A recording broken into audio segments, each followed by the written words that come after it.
এ ভাই আসেন আসেন আসেন, গরম গরম ঠান্ডা বিরিয়ানি খাইতে না পারলে পার্সোনাল লয়ে যাবেন, কোনো সমস্যা নাই। গরম গরম ফাটাত তেহেরি, পোল্ট্রি মুরগির তেহেরি, দেশি মুরগির তেহেরি, আসেন আসেন আসেন, খাইতে না পারলে পার্সোনাল দিয়ে দিব, কোনো সমস্যা নাই। আসেন আসেন আসেন ভাই। ভাই কি লাগবে বলেন বলেন। ভাই ভিতরে আসেন ভিতরে আসেন, গরম গরম ঠান্ডা বিরিয়ানি, ভাই ভিতরে আসেন ভিতরে আসেন। আমারে কামে রাখবেন?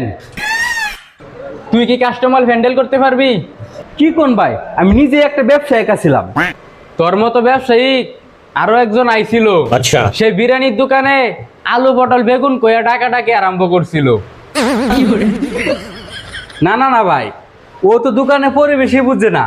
আমাকে একটা সুযোগ দিয়ে দেখেন, আমি ওর থেকে ভালো কিছু করে দেখাবো। আচ্ছা ঠিক আছে, তুই কটা কাস্টমার ডাকতো আমি শুনি। ভাই আসেন আসেন আসেন, ভাই সেলন দেখ কেলন জোড়া 150 টাকা। ভাই আসেন আসেন, ছোট বড় সব 150 টাকা। আসেন আসেন আসেন, এক জোড়া 150 টাকা, দুই জোড়া 800 টাকা। ভাই আসেন আসেন।